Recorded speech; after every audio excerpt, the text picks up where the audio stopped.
All right, what's going on, everybody? Welcome on in. Getting started a little early this evening here on Titans and Truth. As you can see, Titans and Truth does hit 200. I have a very special guest coming on in just a bit, so y'all stay tuned as we get ready for the kickoff. Titans and Truth coming in 30 seconds.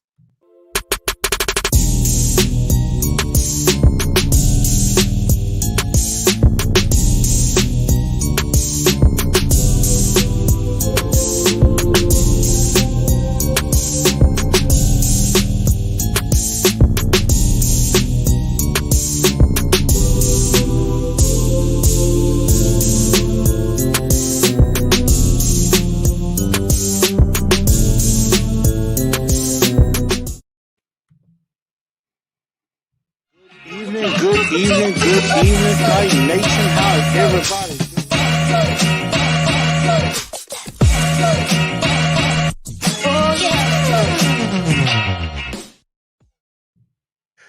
Good evening, Titan Nation. How's everybody doing? Welcome in to the 200th episode of Titans and Truth. I'm your man, Chris, aka Blue Enforcer, and we are going to have an absolutely fantastic time here as Titans and Truth turns 200. Major accomplishment. I'm definitely proud of that. I'm glad everybody is here. Titans Rossi, Kent Woods. What's up? I know I put on 6:45, but came on a little early because I do have a very special guest coming on. So make sure y'all share this show out, whether it be on Facebook, Instagram, Twitter. You know what to do. And definitely spread the word, whether you're a Titans fan, Colts fan, or any NFL fan. Why don't y'all come on in and join us as we get ready to talk Titans Colts coming up. So without further ado, we're going to go ahead and get right into it. Have a very special guest, a man who has helped me along the way in what I do now, representing WKRN Nashville News Channel 2, the one and only. Welcome back, Mr. Cory Curtis, to the show. Cory, man, how you doing? Welcome in. Glad to have you back here on Titans and Truth. Chris, glad to be here. Amazed that I was asked back. Well, after some thing, I wanted to ask you, I wanted to have a little fun with you. How's everything between you and Vrabel now? Because I remember that spat y'all had. How's that going? Everything's okay? I was still on the sideline for the preseason. Look, we could go on and on. Not proud of what happened. I always say, I've told everyone this. I should have talked to him first. I said what I said, and my feelings were my feelings. And when he called me, I told him that exact thing, and we talked about it, and worked some things out. And look, he's a professional, and absolutely, I'm not the first person to be critical of him, and he knows, and I know, in the businesses that we're in, people are going to be critical of you. I just wish for myself as a man that I had handled it a little bit differently. That's the regret I have there. But look, I can still ask Mike Vrabel questions. I can still be in the room with Mike Vrabel. I'm not the first and won't be the last person who has words, with him, for him, whatever. I understand why it was out there. I understand that. But yeah, we're fine. Let me tell you this. I remember all of that, and the first thing that comes to my mind, I was hearing it and I was reading it. All I could do was say, bravo, bravo, because I could tell you, I think you spoke for a lot of Titan fans, and I could definitely say you spoke for me because, look, in this game, in this business, yes, criticism is going to happen on both sides. And, again, you definitely handled the aftermath very well. I definitely understand that. We do have, of course, we try to be professional and everything. I definitely try to do that myself. But, hey, honesty, I appreciate you for that. And I understand, the professionalism of it all. But, again, I understand that. So, I'm glad things are better now, but hey, I understand things can get a little heated, but yeah, it's a respect factor. So I definitely appreciate that. But again, The respect was the biggest thing. And you know what? And I'm not trying to backtrack here. oh, I no think problem. COVID and Zoom has been tough on everybody. I mean, we can sit Absolutely. here and talk Zoom, but having to do Zoom every day and not having that personal interaction, because as you Hmm. learn to understand people, I think Mike Vrabel thrives on personal interaction. I Hmm. think he does. And so I think, and he's been, I don't want to say a different person because he's not a different person, but he's been better this year. I mean, the pressers have all been better this year. I mean, I feel like we're getting better, more engaged answers for the most part. I don't know. I'm not taking credit for that by any means, but like I said, we're in person again, and I think that's helped improve things a lot. Oh, absolutely. And I think that is a major part of all of this. And I mean, it's always good to have that personal interaction because, you really see their eyes. You see what they're saying, you can feel what they're saying, and you get a better grasp of what they're saying in person as opposed to on a Zoom or anything. Because Yeah. if you're on a Zoom or something like that, as many have said before, yeah, you could be taught, hey, this is how you answer this question. This is how you answer that question. And you can kind of cheat your way around it. And so being face to face, I definitely agree, is much, much better. And I'm glad you Mm-hmm. guys are able to do that and do it for us. But let's get right into it. 200th episode, we got to talk some Titans. So honestly enough, first off, we got to give some shout out to the one and only. Got a good clip for you. We got to give a shout out to the king, and that is Mr. Derek freaking Henry, because he got named off AFC Offensive Player of the Week. Check this out. Condolences to the entire Moab family. Here's Derrick Henry with some nice running. Henry trying to turn it on inside the 30, stays on his feet, and he will go! Derrick Henry, 60 yards!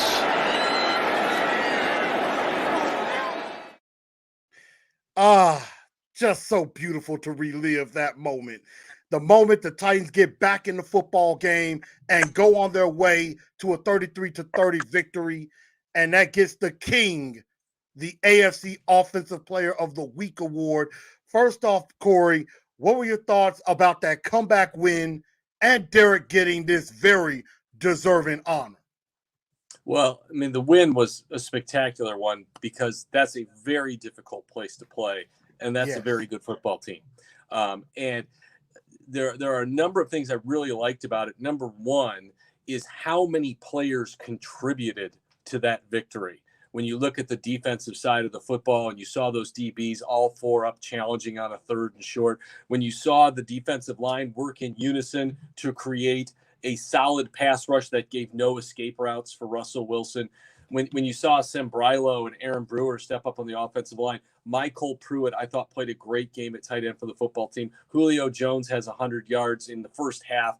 There were so many people who made that win happen that I think that's very positive for the Tennessee Titans. But the play you showed, I think, might be the most important play of that game moving forward for the Titans, because what do we keep talking about Derrick Henry? When do the carries start to pile up? When does he lose that half step that takes him from unbelievable to just good? And when he beats a defensive back to the corner and can still go 60 yards, he still has the turbo button. And if he still has the turbo button, that is big problems for other teams in the National Football League. I mean, that's why he's a 2,000-yard rusher. The big misconception nationally with Derrick Henry is that he's this Eddie George style bruising back that hits the line and runs people over. That is not what he is. He is a game breaker. He is a guy who takes a 10-yard run and goes 60 and has the breakaway speed to do it. And that is the misconceptions. People don't understand that he is a game changer and a game breaker for the Tennessee Titans. And when he loses that half step and isn't a game breaker anymore, that's going to change things dramatically for this offense. But right now, he's still got the turbo button, and that's really important. Absolutely with that. And I mean, Jameson just said it best. All hail King Henry. Long may he reign, and put the crown on that man's head, because like you said, it's just fascinating how Derek just has that extra gear that he just goes into, and it's just for a man of his size to be able to do that. And then added, and we haven't even mentioned the fact that look at the 6 catches for 55 yards, and those were big catches, by the way, because the check downs helped a lot, especially on first or second down. It puts you ahead of the chains. It puts you in those second and third and manageable situations to where you're not in second and long or third and long. Instead, you're maybe in second or third and 5 or third and 3 or something like that. Those catches help, and that adds another little piece to his game. So Derrick Henry getting Offensive Player of the Week, very proud for him to do that, well deserving, and he's in the lead right now, so he definitely could be on pace to do it again. Thank you, everybody, for the shout-out for 200. Thank y'all for tuning in and everything. Jameson, Titan, Rossi, how's everybody doing? I know I didn't get to everybody, so I apologize. But we're definitely going to talk some of that. But Chris, also, did you know that Derek has more yards after contact than the next leading runner in the NFL, period? I did pick up on that. They had over 100 and I want to say 130 96, I think. 196 yards. It was something after contact. I did remember it was like way over 100. Yeah. And then the next guy, that's all they got. So he's leading the league in rushing again, and well on his way to being the first guy to do it 3 years in a row. So, I mean, he's well on his way. He is well on his way, and it is a beautiful, beautiful thing. But also some other news that did come out in the midst of that game. Somebody who did not have a very good game, safety Bradley McDougald and Anthony Rush, the defensive tackle, got cut, and former and undrafted free agent walk-on from Michigan State, Naquan Jones, was added to the active roster yesterday. Good move or bad move with McDougald and also with Naquan Jones coming in? Well, like, they know better than me. We all saw McDougald wasn't great. We all have known that they've got some issues at the safety position right now. But if a guy is hurting you, you can't let him continue to do that. So it's going to be interesting to see who steps up. Is it Dane Cruikshank? Is he ready to go? Can he stay healthy long enough to do it? That's going to be interesting to see how the Titans handle that strong safety position going into this one. And Naquan Jones, not only is Naquan Jones added to the roster, they gave him Daquan's number 90 to make it even more confusing. That is definitely interesting that he gets that particular number. So, yeah, we're all going to be confused. And when somebody says tackle by 90, Naquan Jones, we're like, Naquan. He's back. Is he back? Is Naquan back? But no, it's Naquan Jones, everybody. That will He's be playing well for Carolina. Yeah.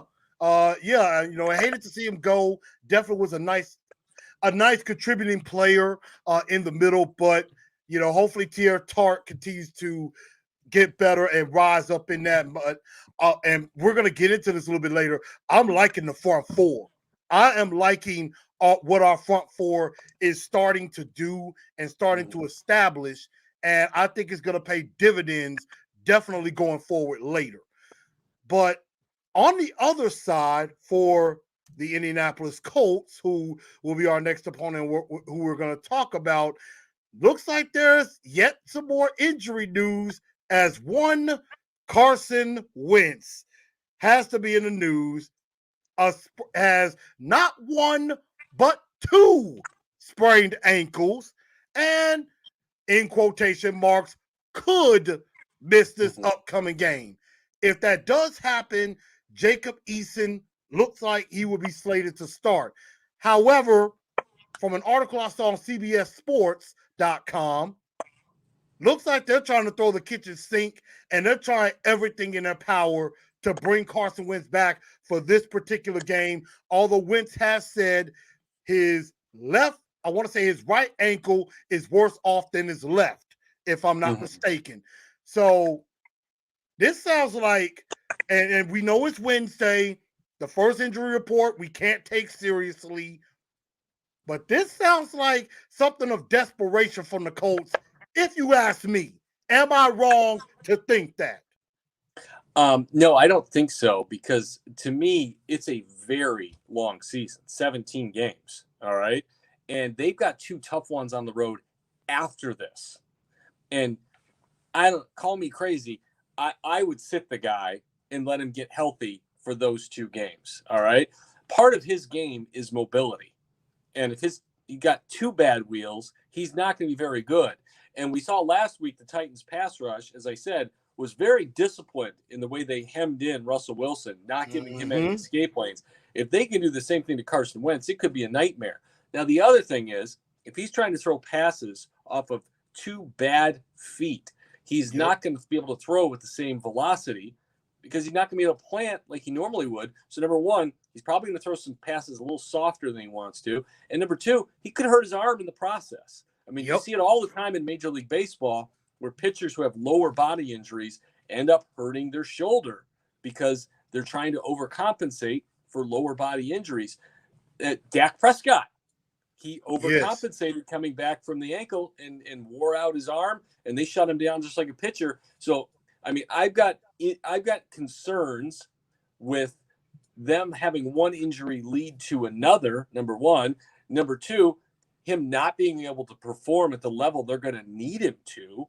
And 3, it's a long season. It is. They have 14 games to go after this, and you don't have to win the division. You just got to get invited to the dance at the end of the year. Yeah, because it's like a race. It's like a race. You don't, a race, whether it's in biking or if it's car, IndyCar or Formula One, you don't win. You don't have to win the race on the first couple of laps, but you darn sure could lose it in the first few laps. So, this season isn't won in the first 4 games, but you could darn sure lose it in the first 4 games. And I was watching some replay against the Rams. One thing about Carson Wentz, and I think we all know this, he can be reckless with the football when he's healthy. And there was a couple of times he tried to throw like a late shovel pass or just throw it up, hoping somebody will catch it. And the Titans, if they're alert, they could be picking off a couple of balls on him. And the Colts offensive line looks very vulnerable, especially on the right side, in my honest opinion. If a guy like a Braden Smith doesn't go on the right side, that could be a problem. And Eric Fisher is just kind of getting into the mold on the left side. So this could be a problem for the Colts going forward with Wentz. And Jacob Eason didn't exactly excite you with his play for the little bit that he was in there. So that could be a nightmarish first start for him coming into hopefully what will be a hostile territory in Nashville again. So that's something that we'll have to look forward to. Lee says, what's up, Chris and Corey? So what's up, Lee, man? Glad to have you. Looks like Downing, some people are impressed with how Downing used him and things like that. So that's just a couple of pieces of news that I had. So and I thank everybody for the live stream from Sunday. Had a great time with everybody at Indigo in Memphis with the Titans fan club. Shout out to them. And, it was fun. Had a great time.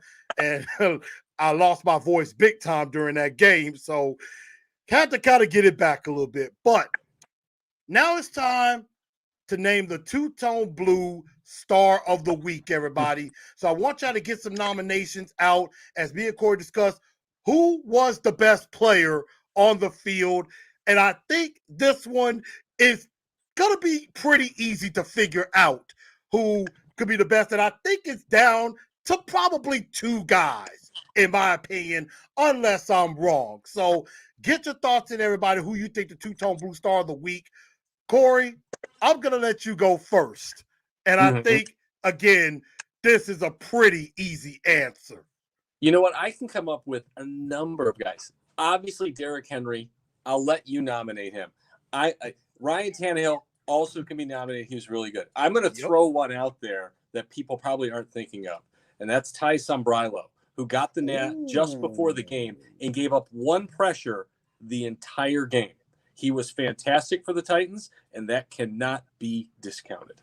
And speaking of adding that in, I'm going to probably throw in, I want to say one pressure, if I'm not mistaken, one pressure combined from him and Quisenberry, if I'm not mistaken. I think that's what it was. That from both of them on that side, from both of them at the tackle position. I like that. Now, another honorable mention, I do like Ty Sombrilo. Another, I would say, is an honorable mention, and people may not mention this, and Let's Tighten Up podcast has brought in two. One, Michael Pruitt. Michael Pruitt had some big catches at very key times. Now, I know people will look at the stat sheet and see 3 catches, 43 yards. Okay. On a regular day, that might not be much. But when you look at, if you go back and look at the game and look at the situations and where he made those plays, they were big at opportune times where we needed them. So Michael Pruitt, definitely. And another guy we cannot forget, Christian Fulton is a good nominee. The next name I was going to bring up. Yeah. Yep.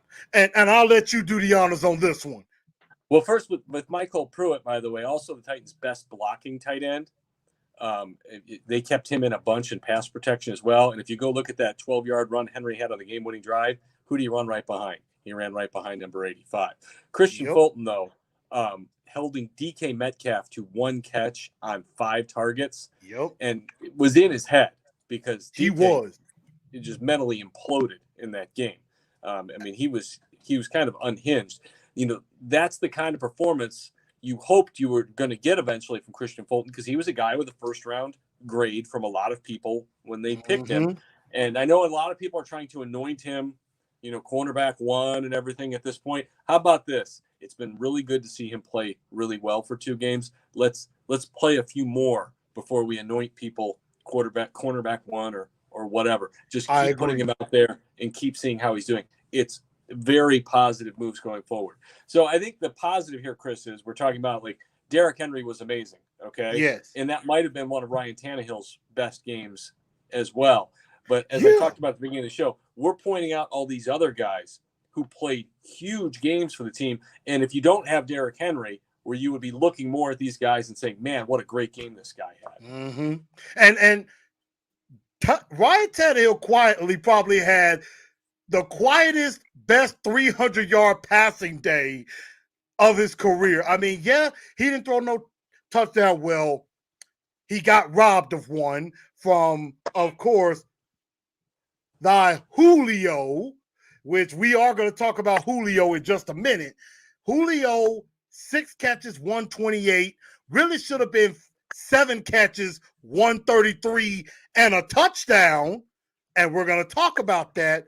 But definitely, Julio is back. He's here, and that just is going to do wonders for him and for AJ, for Derek going forward. So, obviously, we know the king is king.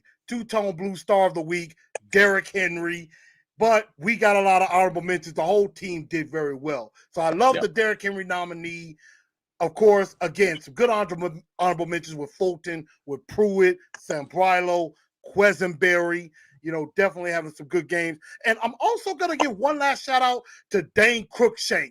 Came in for McDougal and played some very valuable snaps. And looks like he could be starting going forward until we waited for Amani Hooker to come back off of injury.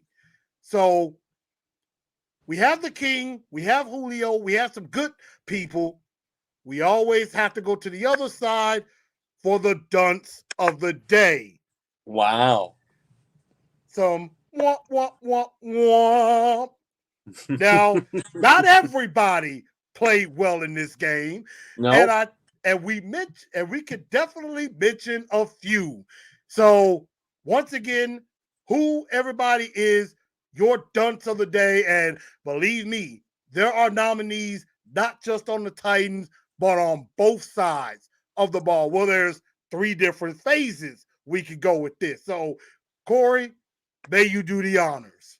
Well, you know what? We know Bradley McDougald got released. So that's easy. Elijah Molden got benched. So there was that. But to me, the guy who, I mean, and this is interesting, but the guy who I was most disappointed in this football game was DK Metcalf. Not only did the Titans shut him down, but he hurt his team. What did he have? 3 penalties? I think he had like 2 or 3 different penalties. Holding, he had a holding call. 2 penalties on one play. Yeah, he had a holding call. No, I take that back. I think it was like on a sportsmanlike or something like that. It was holding or pass interference. Holding and offensive pass interference. Yeah. He had a terrible game. A terrible game. And, you see Swaim and you see Lockett making plays. And DK Metcalf, he was a negative for the Seattle Seahawks in this football game. Absolutely. And really, to be honest, it was a bad day for Ole Miss all the way around. To our side of the ball, A.J. Brown is a nominee. A.J. Brown, 3 catches on 9 targets. See that? Yeah. 9 targets, 3 catches. As we all know, A.J. Brown, very sure-handed. Not in this particular game. And I think, as a lot of people have said, he was in his own head. He was trying to outdo DK. He was excited to play against him. Which wasn't hard. Maybe trying to outdo him. And he kind of, outdid himself a little bit. Kind of got into his own head. Now, there were a couple of penalties that should have, that were called. The no call when he was trying to make a catch in the end zone, that should have been called.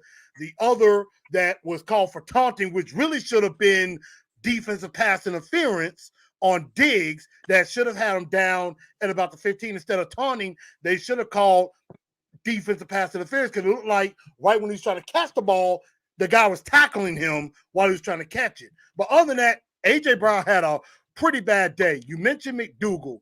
Elijah Molden, I'm a little disappointed, but he's getting baptized by fire in a way. So I think these things that are happening, he's a very smart player.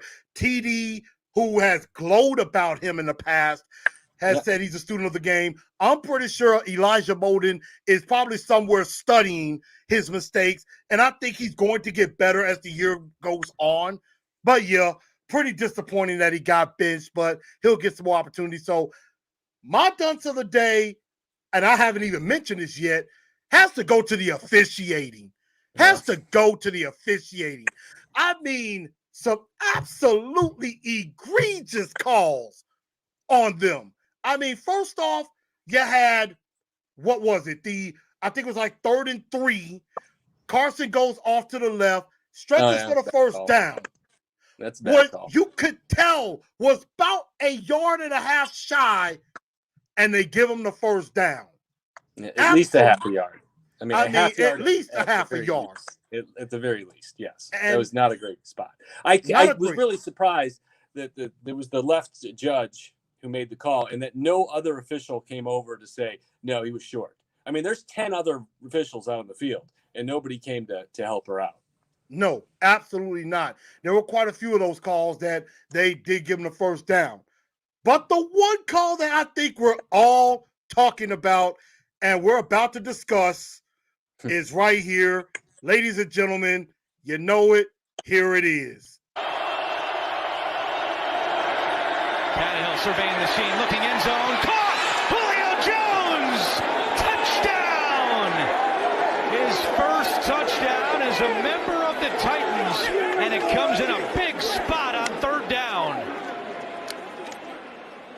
3 wide receivers in against a base defense for the Seattle Seahawks. And what does that mean? That means that a linebacker is going to end up trying to cover a wide receiver.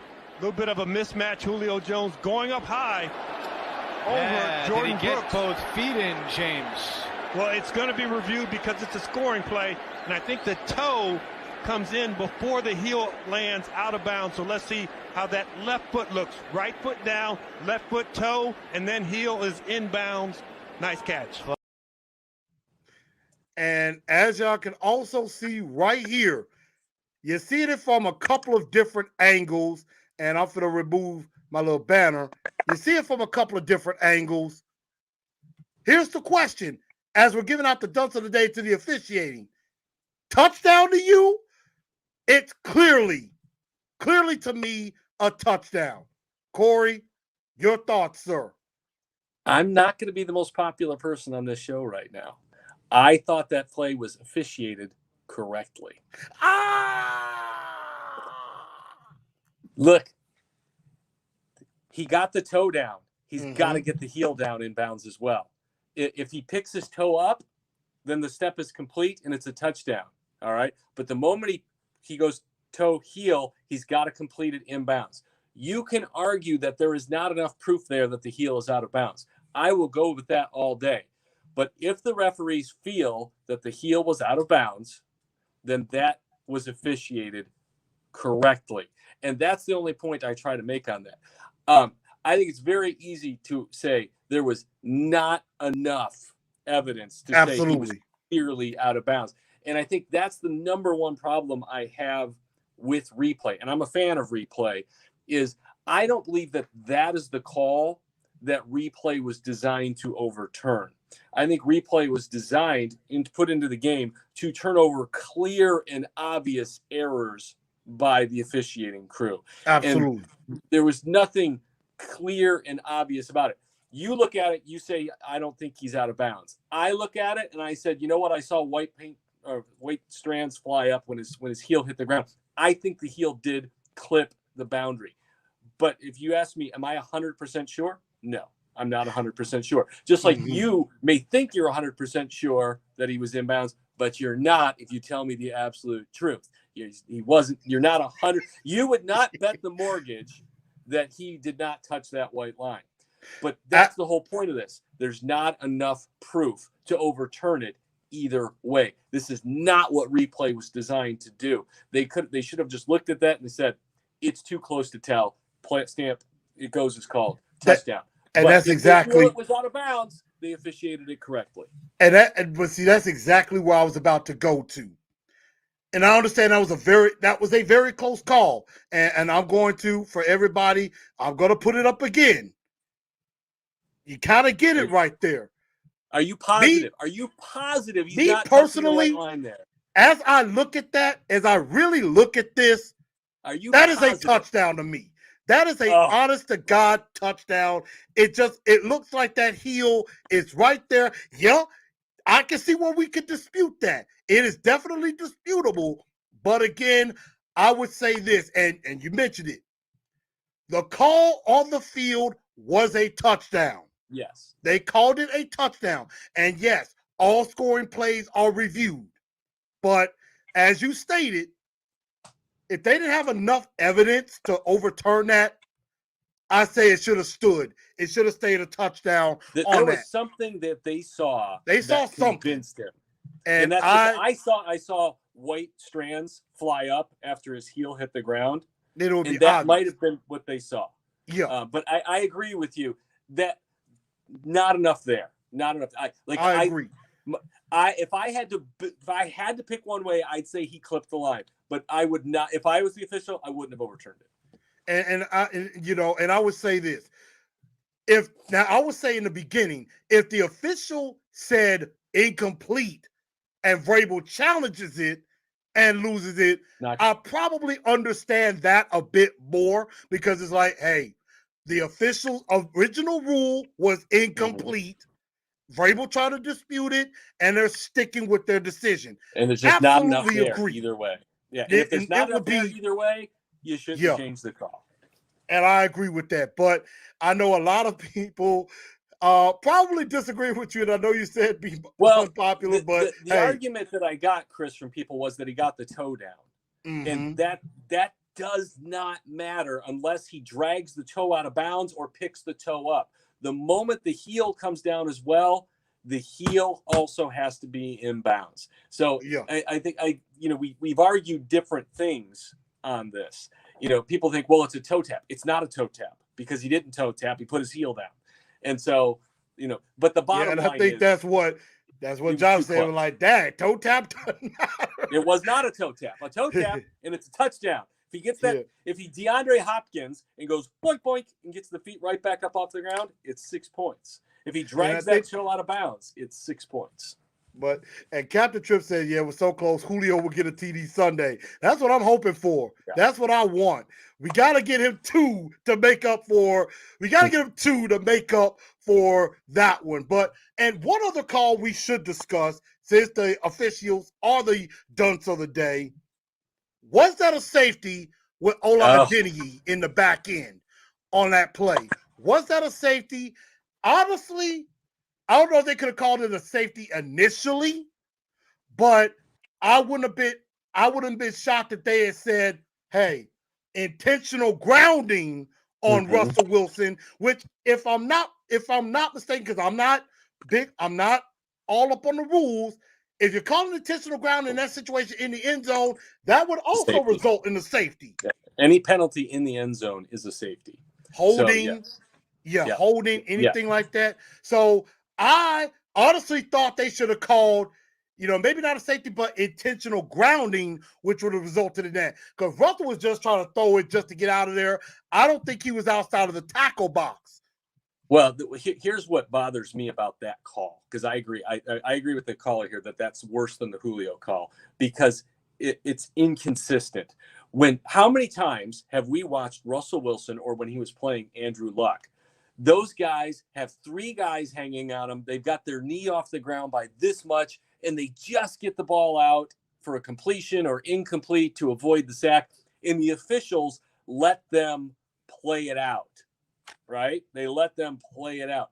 Well, for some reason this time, Ola gets a hand on him, and they immediately call it dead. I mean, he's spinning around, but they say Russell Wilson is dead this time. They say the play is over. That they never officiate Russell Wilson that way. They always let him play it out because he makes magical things happen. So I absolutely agree that Ola had him, and that he had him in the end zone, and he threw the ball away. So you could have called it a safety, or you could have called it intentional grounding for the safety. Either way, it's a safety. Okay, and they had him. The ball was in the end zone when Ola got his hands on him. Yeah, and I don't blame Mike Vrabel for not challenging. I understand that. Or I'm going to say I don't know the rule. I don't know if you can challenge in overtime right now. But in overtime, I believe only can come from the booth. Yeah, you come from the booth. I thought that was a bad call. I thought that was a bad call because it was not officiated as Russell Wilson is usually officiated. Agree. Now, I will say on the bright side, and I forgot to mention this guy as a nominee for Two-Tone Star of the Week. Even though that didn't happen, it did lead to Fat Randy Bullock hitting the game winner. It did lead to that game winner with Randy Bullock. And, I mean, Randy Bullock was doing well, hitting all of his kicks, and I believe he missed a 44-yarder. And I know a lot of people were starting to think, oh, no, not another one. But he came back through. He hit all of his extra points, and he hit the one that mattered the most. He hit it and won the game for us. So shout out to Fat Randy Bullock. Fat Randy. He did his thing. Kick as well. There was a big crosswind there. And, we don't mention this. They got the late touchdown, and Mike Vrabel went for one. Remember? Yeah. There was a lot of pressure on Bullock to hit that extra point, because if he had missed it, he may not have been gotten on that plane to come back home. He may have been calling Uber for a ride back to wherever he lives. Exactly. You'd probably have to catch a commercial flight with that. So you're right. And in Seattle, there's a wind up there. So because during that particular point, I'm thinking, and I'm like, touchdown. I'm like, oh, what's the question? 1 or 2? Do they go for the win now or go for the extra point? Fans all wanted 2. I put it out there before they even scored, and every fan, but I think like 1 was saying, go for 2, go for 2. Yeah, and I think in the end, going for that extra point probably was the smart call on that. But yeah, we say that now after the fact. So with that, Papa Chulo, California, what's going on with you? Welcome in. Mr. Shuckle said we can criticize Braves for not challenging that horrible spot. Yeah, and I thought he should have challenged that spot too, but 9 times out of 10, they probably would have not overturned that. I think he would have won that one. Mm-hmm. Yeah, it would have been the one that he probably would have won. So now we're going to quickly go into a very favorite portion of the show right quick. And I want y'all to get me some questions for this segment. Check the mic and make sure it sound right, boys.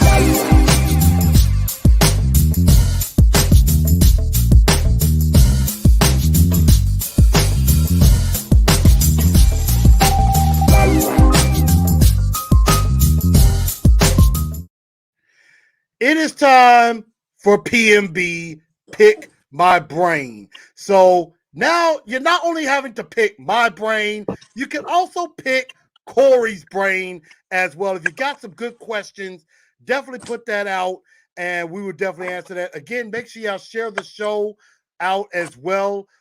Thank y'all again for helping me hit 1,000. I'm on the road to 2,000. Hit that like button, smash it, share on all the platforms that you see. And also, if you're looking for some Tennessee some Titans and Truth swag, make sure y'all hit up my friend Miss Latoya Akinyemi at Queen Butterfly Tees on Instagram or queenbutterflytees@gmail.com. Or you can hit my email, canewell817@gmail.com, or any of the platforms, Facebook, Instagram, Twitter. Y'all make sure y'all hit that up if you want some Tennessee Titans and Truth, merchandise, shirts, or hats. Hit me up. I can definitely help you out. As you can see, I am sporting it for the show. So, Cory, there's a few questions out there, and they're going to you. Okay. Titans Rossi comes in and says, Cory, who is your most favorite coach you have interviewed? Would that be Titans coach? I guess just my most I would probably coach say any coach. ever?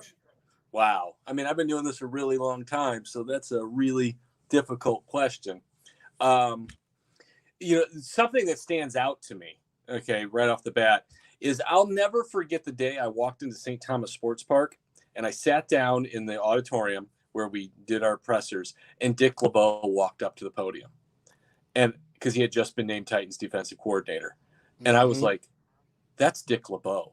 That's right. An NFL Hall of Famer. That's a legend." And I kind of geeked out a little bit. And Dick LeBeau is a fascinating man. I mean, he is a Renaissance man. Absolutely unbelievable. So he is one of my favorite. My favorite Titans coach is Mike Munchak. He was the head coach during a horrific era in Titans ownership. Horrific. I defy anyone to be successful in those terms. I still think Mike Munchak could have been a good head coach in the National Football League. A great man, a great player, a great person to work with. And I also had a very good relationship with Mike Mularkey as well, and Jeff Fisher. But Munch and I, he was good to me, and so he was my, he's a favorite. We still text now and then. I still text with Mularkey now and then. But so those have been good. But the Dick LeBeau moment, I remember that one. And look, like I said, I've been doing this a long time. I've interviewed a lot of coaches and a lot of really good ones and some really bad ones. Some of them used to be the head coach here. Yeah, I think we know one right off the bat. First name Ken, last name Wisenhunt would be one that comes to mind. So I would say if I could interview a Titans coach now, a Titans coach, former or anything, I would have to go with Mike Mularkey, because I think one thing about Mularkey is that he kept it real. He kept it 100. He did not hold no punches. He basically told it like it is. And to an extent, Vrabel kind of does that. I always say this on this show. that Mike Vrabel is very Belichickian. That he's very Belichickian to me. He talks a lot in press conferences, but doesn't really say anything. Doesn't really most say coaches anything don't. that pops. Vrabel is unique because he is so physically imposing. That's true. When Mike Vrabel walks into a room, everybody sees him. Okay. Mm-hmm. He owns the room the moment he walks in. And it's one of the things that makes him a great head coach. You talk about that leader of men quality. Mike Vrabel absolutely fills that role of leader of men. And he is a dominant physical and dominant personality. I definitely agree. And here's another question. I think this is for both of us. Josh comes in and says, if the Titans get a good win against the Colts, do the Titans start making a run at asserting themselves as an elite team? Well, look, they should be an elite team, and they should be an elite team in the AFC South for sure. You've got an offense that averaged 30.7 points per game last year, and we all say, with Julio Jones, it should be just as good, if not better, right? So you've added some pieces on defense that you feel like make you better. You won 11 games last year when you couldn't stop Chris and I trying to run the wing T. So I would think that this team should be better than last year's team. Now, injuries, schedule, things are always different every year. But I think the expectation for this team should be really, really high. And look, I look at the schedule and I say right now the Titans are 1-1. Before Buffalo comes to town, they should be 4-1. There's no question about it. I agree. I absolutely, definitely agree with that. We'll take a couple more questions and then we're going to go ahead and get into this preview because I know you're a busy man. Now, Let's Tighten Up Podcast brings up a good question. Has Randy Bullock bought us a little bit more time for hot kicking Ficken to heal up a little bit more? We rush Sucker back. Does Randy Bullock give Sam Ficken just a little bit more time to heal up? Well, it's one game, okay? He did his job for one game. And look, when you are in his situation, not only are you worried about letting the 52 guys in the locker room with you down, he knows if he misses that kick, he's fired. Yep. It's that simple. He knows I'm kicking for my job right now. So look, he's been in the NFL a long time. And he hasn't been the best kicker, but he's been a serviceable kicker. And I think he'll continue to be a serviceable kicker for the Titans. As long as he's hitting kicks, yes, he gives them time. I expect when Ficken comes back that they may waive him and put him then on the practice squad until they feel like he is 100% ready to go, or they may just keep him on IR until that time, and then they could swap out depending on what they want to do. One of the things that hasn't been talked about has been the addition of James Wilhoit to the coaching staff. He was brought in very late, if you remember. Yeah. And when he started working with Ficken and with Tucker McCann, they both got much better. That's very true. Quickly. That's true. And so I think the James Wilhoit addition has been very important to this team in the kicking game. And I'm interested to see how it goes for the rest of the year. I would still like to see the Titans seriously address this position at some point because it matters. It does. But, we'll see how long Randy Bullock can hang on to this job. One week does not convince me. Yeah, gotta stack some weeks together of consistency. So one last question, and some other questions y'all will answer as we talk about the Colts. But one last question, and I think I know the answer to this question. Yeah. Favorite team growing up? Now, I know one of your answers to this question because we've known each other for quite some time. I know you are Chicago bred. So Am I right? And am I thinking a certain bear on the north side, a certain bear wearing blue and white and red? It's orange. Yeah, the Chicago Bears have been my team forever. Walter Payton was absolutely my hero growing up. And when Jarrett Payton played for the Titans, it was one of the biggest thrills of my career. And one of the biggest thrills of my career is that I can call Jarrett Payton a friend now, that we still talk. And so it's hard to be a fan when you do this because you watch and you're very analytical about everything. Like right now, I watch the Bears. I hope they do well. I know they're not a threat. Okay, they're not very good. Their offensive line is terrible. Justin Fields got announced to be the starter today. People are like, "Are you excited?" I'm like, "Yes," because he's the future, and I want to see what he can do. But playing behind that offensive line in Cleveland is not the best scenario for his first start. But that's what's going to happen, and we'll see. So I'm very realistic about things. But yeah, I mean, the Bears and the Cubs and the Bulls. I grew up in Chicago. Those are my teams. They will forever be my teams. That does not mean I dislike the Tennessee Titans. Of course not. And truth be told, it's always a better job when your teams are good. It's way more fun that way because believe me, I've had a lot of long seasons here. But the biggest thing when you cover a team is the guys. You get to know the guys, and you want them to have success. You want them to make money. You want them to be rewarded for their hard work. I mean, when I think about the Titans' run to the AFC Championship game in Kansas City, you know what I feel best about with that is Jarrell Casey and Derek Morgan and all the garbage that those guys they had to go through. Yep. And that they were able. Was Morgan still on the team then, or was he off? I think he was off. I think that was the year before. Casey was still on the playoff game, but he won the playoff game against the Patriots. First Kansas City. No, the one Mariota threw to himself. Yes. He won that. Yeah, Mariota threw to himself. So those guys winning those games, that's what I feel best about. And for fans, I agree. You want them to be happy. So, yes, I want to see the Titans do well. It's good for me. It's good for all of us. But absolutely, the team that runs through my veins is the Chicago Bears. Oh, absolutely. I couldn't agree more. And I would be like, look, I'll tell anybody, I don't care what city I move to in the future in this business. Titans are your team. Titans are going to be my team. Grizzlies are going to be my team. University of Memphis. College, I have a couple of teams, University of Memphis. I do love Michigan football because I grew up on that back in the 90s when they were really good going to the Rose Bowl. And I like North Carolina basketball, Jordan, Stackhouse, Vince Carter, Rasheed Wallace, all those good teams. And I just enjoyed watching that. Never really was a fan of Duke, but I respect Mike Krzyzewski and everything he's done.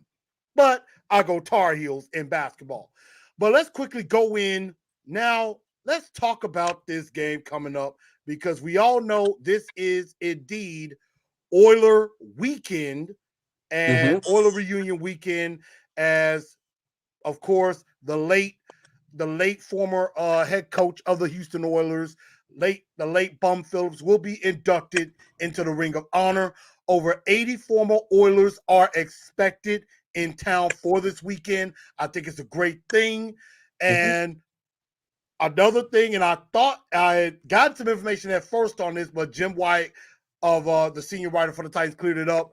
They're wearing the light blue jersey, but the navy pants, which I'm good with because the team never seems to do well in all baby blue. They never seem to do well in those. And it's ugly. It is interesting on that. But this is Oiler reunion weekend, and we got to figure out a way to take a stranglehold on this division about this game. Of course, we'll talk about the games in the past, the two games in the past. Titans beat the Seahawks 33-30. We all know. Tannehill 347, threw for 347 yards, should have had a touchdown. Derrick Henry went crazy, 182 yards running and 6 catches. Julio at 6 for 128. Michael Poole 3 big catches. The defense with 3 sacks. And I would have to say, very impressed with their run defense against Chris Carson. And like you said earlier, kept Russell Wilson from just escaping and running with his legs, which he is very dangerous at doing. Yeah. On the other side, I'm sorry. And then on the other side, the Colts fell to the LA Rams. Of course, Carson went through for 247, but did not finish the game with those 2 sprained ankles. Jacob Eason finished the game. The Rams shut Jonathan Taylor down pretty well to 15 carries, 51 yards, although the Colts look like they have a very nice receiver and a guy that I looked at that the Titans should have really took a serious look at in Michael Pittman Jr. And I believe another former Titan who took a shot on this team is Zach Pascal, who had a touchdown catch as well. So those are some of the numbers from those games. As you can see here, some of the rankings offensively. The Titans, of course, 16th in points, 10th offensively in yards, 4th in running, passing game coming up to 16, but they have allowed 9 sacks, which is a bit concerning. Colts, on the other hand, a little bit lower on the offensive rung at 24 in points, 20th in yards, 16th and 19th in rushing and passing, respectively. Defensively, the Titans need to come up. They've given up some points. 29th in points, giving up over 34 points a game. To the Colts, giving up 27.5 to 24th. Yards per game, the Titans are 24th. Colts are 18th. Rushing, Titans have gotten better with that, coming up to 13. Colts are 18th against the run. Titans have got to get better against the pass at 28th. Colts are 17th. But I do like the fact the Titans are at least a quarter of a way to the sacks they had in all of 2019, already at 5 sacks. So, yeah. And that was another question people brought up. Are you impressed with the 5 sacks the Titans have already gained so far in these first couple of games? Yeah, look, the pass rush is way better. It's way better. I mean, Danico Autry has brought an element inside. I think Harold Landry has played very well to this point. And again, what I've been so impressed with has been the discipline in the rush. You know, you go back to Kyler Murray. I felt like they got pressure on him at times. They just couldn't catch him. I mean, he was a slippery little SOB out there. And that's what he does. And so I feel good about what the Titans can do to pressure in this football game as well. And, you know, one of the things we haven't talked about is when you've got those 4, Landry, Dupree, Simmons, and Autry, you can get pressure with just 4. And that's hugely important because we had to watch Dean Pease dial up blitzes because he tried to get pressure with 3 and 4 and he couldn't do it. And so then he'd have to start dialing up blitzes. If the Titans can continue to get pressure with those 4 guys, it will lead to turnovers. And turnovers is the one stat that's really bad for them right now. They're at a -3. And so they need to turn that number around. But I think they can do that this weekend. They've got to stop Jonathan Taylor first. There's no question to me about that. They've got to stop Jonathan Taylor first, make Carson Wentz or Jacob Eason, whoever it is, beat them. We'll see if Christian Fulton can lock down on Michael Pittman the way he did DK Metcalf. There's a lot to like about how the Titans match up in this one, but you still got to do it. Absolutely. And I definitely agree with that. And I said it before. Hopefully we get Cory back in just a second. I think he froze up a little bit. But the thing about that is, I said that with the pressure we were getting with Kyler Murray on a normal quarterback, we would have sacked him about 3 or 4 times. We would have sacked that quarterback quite a bit, and we'll have a chance to do that in this particular game. And that leads me to one of my Blue Enforcer 4 points of victory. One thing that the Titans have had trouble with doing is taking advantage of a big opportunity.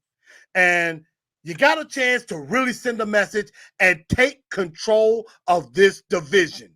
You have a major opportunity to do that. You have a chance to put the Colts in a 0-3 hole and essentially put them about 2.5 games behind you. Not only just 2 games behind, but division games are just that extra important. Another half game behind that. You got to take advantage of the opportunity and really take it to him. And like you said, Cory, shut down Jonathan Taylor first. Take care of him, and then you go, and then that'll lead to either Wentz or Jacob Eason. This offensive line for the Colts is as vulnerable as I've ever seen them.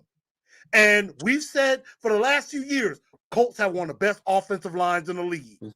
And right now, they look vulnerable. Even at dare I say even Quinn Nelson, the all-pro, one of the best offensive linemen in the league today, looks vulnerable. And we know Jeff Simmons and Quinn Nelson have had that matchup, and it's been a good one. Well, Aaron Donald will do that to just about anybody. Absolutely. But you're Aaron right. Donald does. He definitely does that. The second point I want to say is, and I mentioned this last week, but I'm kind of reversing it. The Cobra Kai method. I stick with this. Strike first, strike hard, show no mercy. Let that three-headed monster we have go crazy. Let the crowd stay in this game. Put the Colts on their tails early, and then that way, it takes them a long time to recover, and by then, we're on our way to victory. Yeah, for TN Nation, one of our keys is make them chase, and that's exactly what you're saying. I mean, if you make them chase, that's not a position they want to be in. Absolutely not. And one thing the Titans are very good at, Titans are very good at playing ahead, playing from ahead instead of having to catch up. Derrick Henry. Yeah, exactly. And that makes it even more advantageous. And so that's why I've been stressing for the longest time in this game, and I saw some vulnerability in their pass coverage. Cooper Kupp tore the Indy defense apart. He tore them up in this last game. So if this could mean a nice day, and I'm not saying as big as Cooper Kupp was, maybe a nice day for A.J. Brown to come back, or even a nice day for, say, a Chester Rogers, who has made some timely catches as well. Number 3, one thing that we cannot do is underestimate this Colt team. This Colt team is desperate. We were talking about it earlier. They're trying to do everything they can to get Carson Wentz back. Ladies and gentlemen, the Colts are scared. They are desperate. They are trying to do anything to win. And they're going to do everything in their power to try to ruin this day for us. We cannot underestimate them. Attack DeForest Buckner. Do the best you can to neutralize Darius Leonard, which is a very difficult task because Darius Leonard is really, really good. Conference games, divisional games especially, are always tougher than everybody thinks. I mean, you can think that this is the worst team in the division. When the divisional teams meet, it's always closer than you expect it to be. Absolutely. And I did say for the Cold Blue, but thank God that we're in the Navy, I would say break the curse. Although one of the times they did wear the navy blue pants with the light blue, that was Tannehill's first start, which was a win over the LA Chargers. So I do feel better about this, but the Titans got to bring that pressure. The way you played in the second half against the Seahawks, play that whole game against the Indianapolis Colts. Play that whole way against the Indianapolis Colts from start to finish. And do, as our lovely Miss Loretta would say, tighten up, don't lighten up. Don't give them an inch. If you got your foot on their neck, you choke them out like a submission hold. You got them on the edge of the cliff, push them off. Do not give them life. Because if you give them life, then they're going to think they have a chance. Chris, that goes along to what Mike Vrabel's been preaching for a couple of months here, and that's playing to their standard. If you remember in the preseason, they were hammering the Falcons, and then the second half came out, and they let up a little bit. He got all the guys together on the sideline and let them have it and said, look, I don't care what the score is. We need to play to our standard. They got it together, and they did it. When they played the Bucs then the next week, and they were hammering the Bucs, did they let up at all? No. They kept going. That's what Mike Vrabel is trying to drive into this team, that it doesn't matter who you're playing or what the score is, you continue to play to that standard, and that's how you don't let teams back into football games. I think that's a great point. And I like what Jameson says here. Love the Cobra Kai analogy. Time to sweep the leg. I definitely like that. And definitely got to take a stranglehold. This is where we could definitely do that. And so I like this idea. Fulton on Pittman. Michael Pittman is a very, very nice receiver. I don't think they're going to have T.Y. Hilton out there. They may have Paris Campbell. He was limited today for the Colts. We still got to watch out for him because his speed. That dude is always hurt. and he's got injury. So Michael Pittman, Zach Pascal, we got to watch out for those guys. So we definitely got to be on our P's and Q's. So, Cory, I know you probably got to run in a bit, but I want to get your last prediction as we see the Titans are about a 5.5-point favorite. Yep. Over and under is 48, and this is my true fantasy, even though I'm not very good at it right now. My fantasy teams suck. I say right now I'm 0-2 in my fantasy leagues. I'm not looking very good, but I'm going to turn it around. I say start A.J. Brown this time for the second straight week. I'm saying this because I think he's poised for a comeback. I think he felt embarrassed with what happened before. He's going to come back. If you got Carson Wentz, bench him now. Red alert, hit the bench. But, Cory, your prediction, sir. You know, I really like the Titans in this football game. I think whether Carson Wentz is on the field banged up or it's Jacob Eason, I think it puts them in a really bad spot. I'm talking about the Indianapolis Colts. And I think, you know, the Titans will come right after them. When you look at Derrick Henry, I think in his last 5 AFC South games, he's rushed for over 175 yards in 4 of them. Okay. So he has demolished this division. And I think, you know, I don't like to predict blowouts, especially in divisional games, but I just really like how this one lines up for the Titans. I've already made wagers on it. I like the Titans to cover the points in this one. I have a hard time picking a final score, but I think along the lines of 31-13. That's where I'm going, and that's decisive. And now look, I thought they were going to beat Arizona, so I was dead wrong about that. I did too. I had that too. And the Colts have played a very tough schedule to this point. They've played Seattle and they've played the Rams. And look, they were a couple of mistakes away from being able to beat the Rams. But again, I just like the way this lines up for Tennessee, and I don't think the Colts can keep up with them on the scoreboard. What's funny is we talk now about how the Colts have become the Titans in the way they play. Well, they also can't keep a quarterback healthy now, so they truly are the Titans. And That's true. The Titans never wanted to play from behind before. The Colts are the team that doesn't want to play from behind now. They truly are the Titans at this point. The Titans are more the Colts. It's exactly because how they switched. But so if the Titans can get a lead early and make them chase it, it's going to be a really long day for the Colts. But if they don't, and they let Jonathan Taylor run the football, and they let DeForest Buckner blow up that offensive line, you know, it could be a 4-quarter slog. I agree. And definitely Captain Tripp saying it's smart to put in a wager before they announce Wentz is out. I might go ahead and do that. That's why I did it. And see, I'm debating if I'm going to put in for the over and under of 48. And I'm slightly thinking of the under in this one because I had the over with Arizona and I lost. And I lost with that. But I'm slightly thinking, well, no, I think it was the under, and I lost. I did a same game parlay where I lowered the Titans to like 2.5 points, and I lowered the over to like 42.5. Okay, wow, I may do that. I think I might do that. I mean, the payoff isn't near what it would be, but I liked both of those numbers a lot. You gotta make it advantageous for yourself. I like winning. We all love to win. I like to win.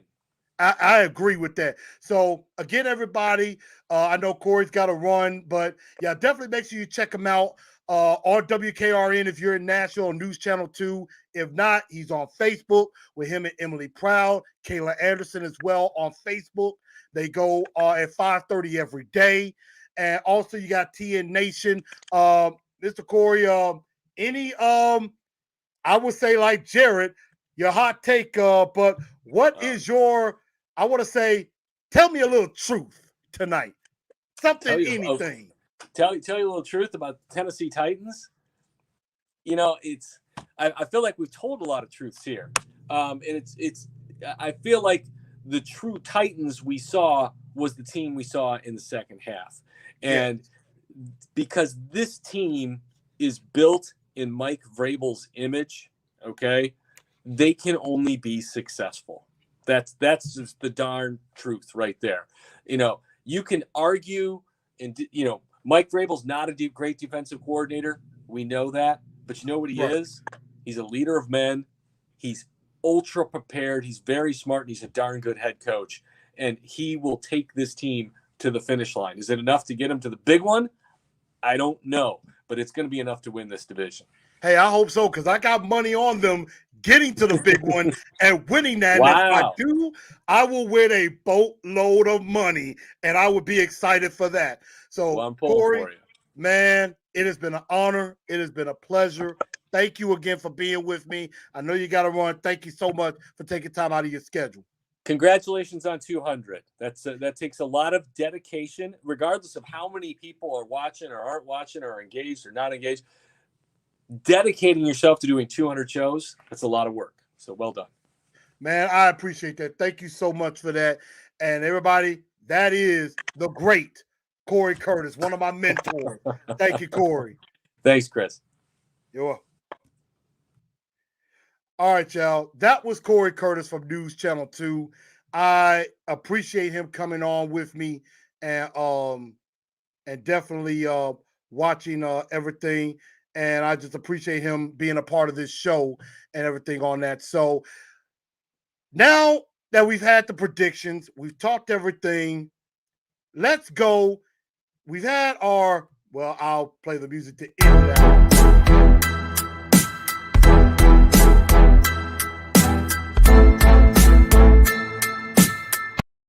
Now, that was the Blue Enforcer 4 points to victory.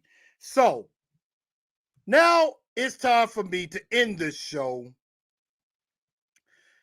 I normally do this on the last Wednesday of the month.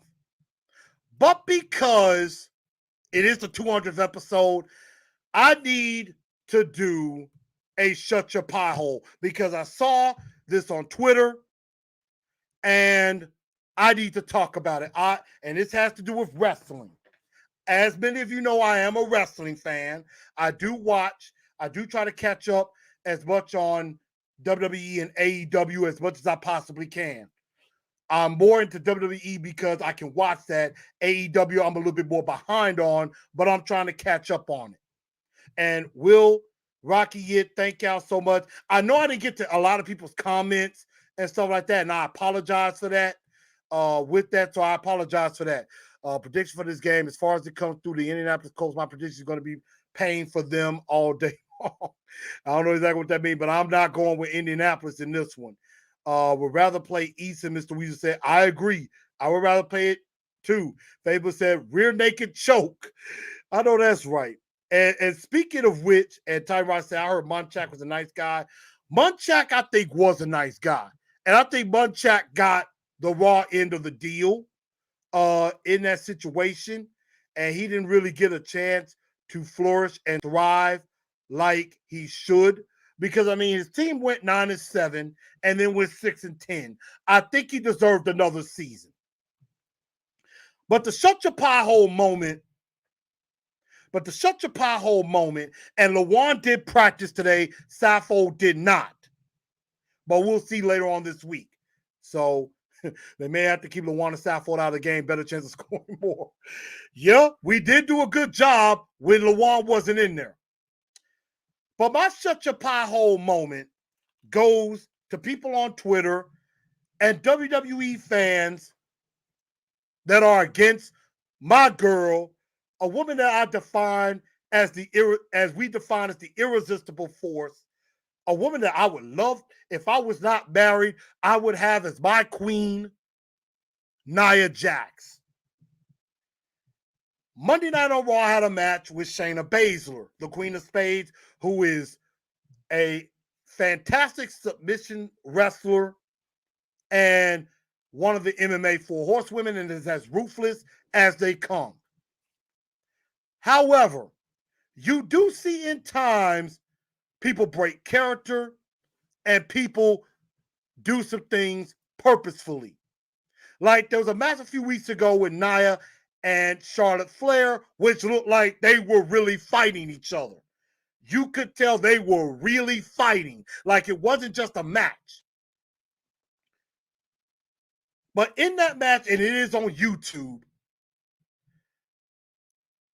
Shayna Baszler wins the match. She puts the Furakuda clutch, the rear naked choke on Nia, choked her out basically. Wins the match. I'm like, okay, you're competing in the ring.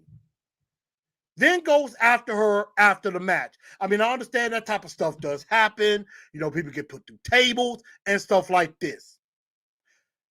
But Shayna took it way too far, and I could tell she purposefully did some stuff. She broke the woman's arm and didn't even look like she had an ounce of remorse. I know a lot of people will say that was Shayna being in character. I understand you trying to, in character, hurt somebody. You know, you can put your submission hold on them and then let go and walk away, and that's looking like you're hurting somebody in character.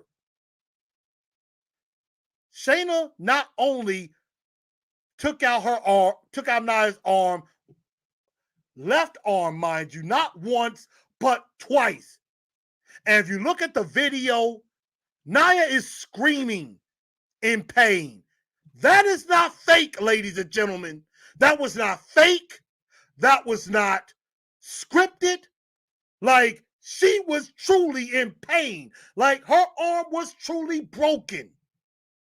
And there are fans out there on Twitter, who I can't remember their names, and I'm not even going to grace them by saying their name, decides to say, well, that's good.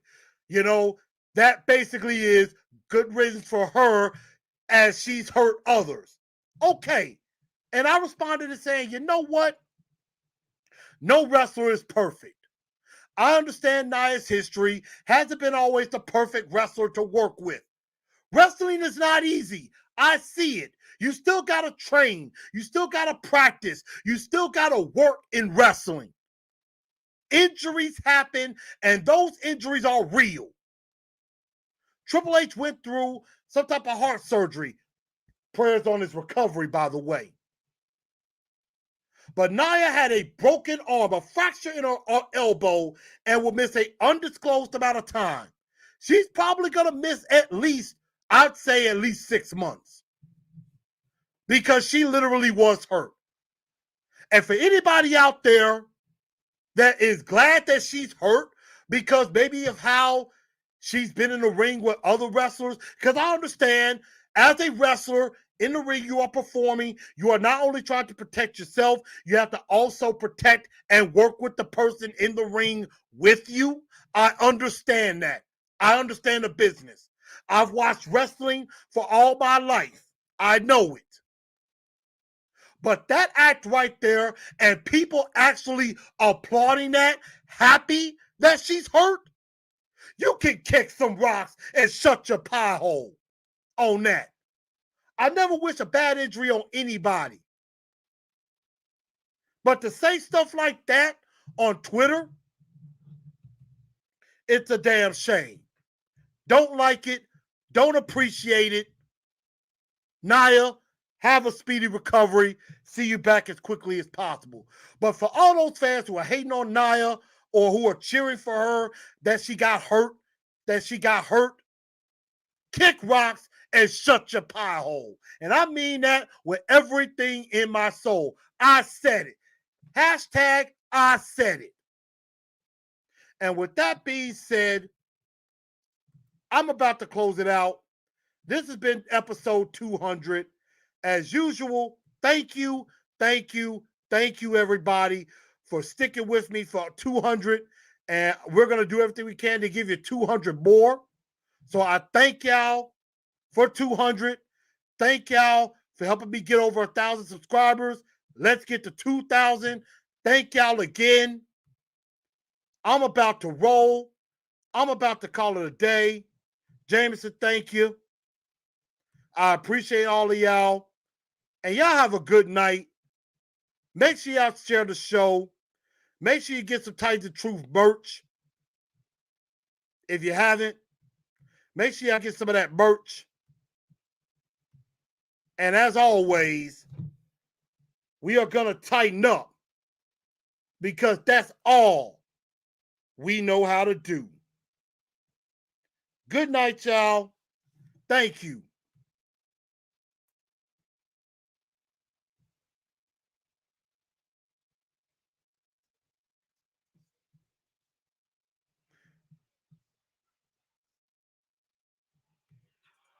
AFC Championship 2020. 1908. You did it again, man. Can't be the GOAT on the beats. 1908. Tight. Tight. Man, we got there here.